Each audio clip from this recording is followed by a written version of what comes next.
स्वामी विवेकानंद, इस नाम को किसी अनुवादन या फिर किसी विज्ञापन की आवश्यकता नहीं है। फिर भी कुछ युग पुरुषों के कथन के साथ मैं अपनी बात शुरू करना चाहता हूँ। गुरुदेव रविंद्रनाथ टैगोर कहते हैं, यदि भारत को जानना है तो स्वामी विवेकानंद को पढ़ो। महात्मा गांधी कहते हैं, स्वामी विवेकानंद जी को पढ़ने के बाद भारत के प्रति मेरी भक्ति 1000 गुना बढ़ गई। भगनी निवेदिता कहती है, स्वामी विवेकानंद संघनित भारत है, कंडेंस्ड इंडिया। सुभाष चंद्र बोस कहते हैं कि अगर स्वामी जी आज जीवित होते तो मैं उनके चरणों में बैठा होता। जिस महापुरुष के बारे में ये सब बातें कही गई हो, वो क्या कहते हैं जानते हैं? स्वामी विवेकानंद कहते थे, गर्व से कहो हम हिंदू हैं। सर्वधर्म संभव में विश्वास रखने वाले स्वामी विवेकानंद, भारत भूमि को दुनिया के हर धर्म की शरणस्थली मानने वाले स्वामी जी ने ये क्यों नहीं कहा कि गर्व से कहो हम धर्मनिरपेक्ष हैं, गर्व से कहो हम सेक्युलर हैं। उन्होंने हिंदू होने में स्वयं भी गौरव किया और हमें भी ये संदेश दिया कि अपने हिंदू होने पर गर्व करो। क्यों? आइए आज समझने का प्रयास करते हैं इस वीडियो में। हिंदुत्व क्या है, ये जानने से पहले ये समझ लीजिए कि हिंदुत्व क्या नहीं है। हिंदुत्व हिंदुइज्म नहीं है। हिंदुइज्म 19वीं सदी के मध्य में अमेरिका में इज्म, ये एक सफिक्स है, प्रत्यय है, जिसका इस्तेमाल रेडिकल यानी कि उग्र धारणाओं के लिए किया जाता था। ये एक अपमानजनक शब्द हुआ करता था।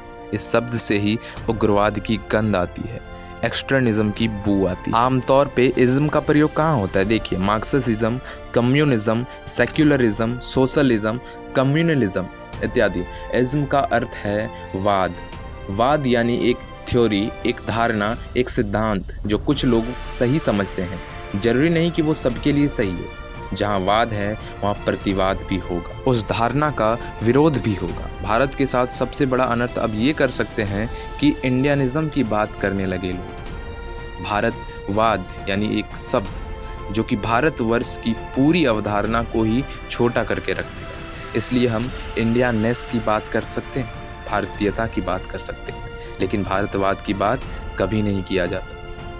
अब त्रासदी ये है कि बड़ी आसानी के साथ हम हिंदुत्व को ट्रांसलेट करके हिंदुइज्म कर देते हैं। हिंदुत्व अपने आप में एक पूर्ण शब्द है, इसे किसी अनुवाद की कोई आवश्यकता नहीं है। हिंदुत्व हिंदूवाद नहीं है। हमारा किसी के साथ कोई विरोधाभास नहीं है, कोई झगड़ा नहीं है, हम उग्र नहीं है, बल्कि हम स्वयं में संपूर्ण हैं। इसीलिए आज के बाद हम हिंदुइज्म कहकर हिंदुत्व को छोटा नहीं करेंगे। ये बात हमें गांठ यहाँ भी वही गलती हुई है। धर्म को ट्रांसलेट करके रिलीजन लिख दिया गया। और क्या अंतर है रिलीजन और धर्म में, ये समझते हैं। रिलीजन एक पंथ है, पूजा पद्धति है, जैसे रोज़ा रखना, नमाज पढ़ना, सैक्रेमेंट्स फॉलो करना, चर्च जाना, संडे मास अटेंड करना। ये सब किए बिना आप रिलीजियस नहीं हो सकते हैं। क्या नमाज पढ़े बिना और कुरान पर ईमान लाए बिना कोई मुसलमान हो सकता है? नहीं। क्राइस्ट और बाइबल पर विश्वास किए बिना कोई क्रिश्चियन हो सकता है? नहीं। लेकिन भगवत गीता को ना मानकर भी आप हिंदू हो सकते हैं। ब्रह्मा, विष्णु, महेश, राम, कृष्ण, दुर्गा और काली में विश्वास ना रख के भी आप हिंदू हो सकते हैं। 4 वाक्य सिद्धांत में विश्वास रखने वाले हिंदू ईश्वर और आत्मा को झूठ मानते हैं, किसी बात पर विश्वास नहीं रखते हैं, लेकिन फिर भी वो हिंदू। उन्हें हिंदू समाज ने अछूत या अधर्मी नहीं माना है। यानी हिंदुत्व पूजा पद्धति नहीं है, बल्कि जीवन शैली है, और जीवन शैली ही धर्म है।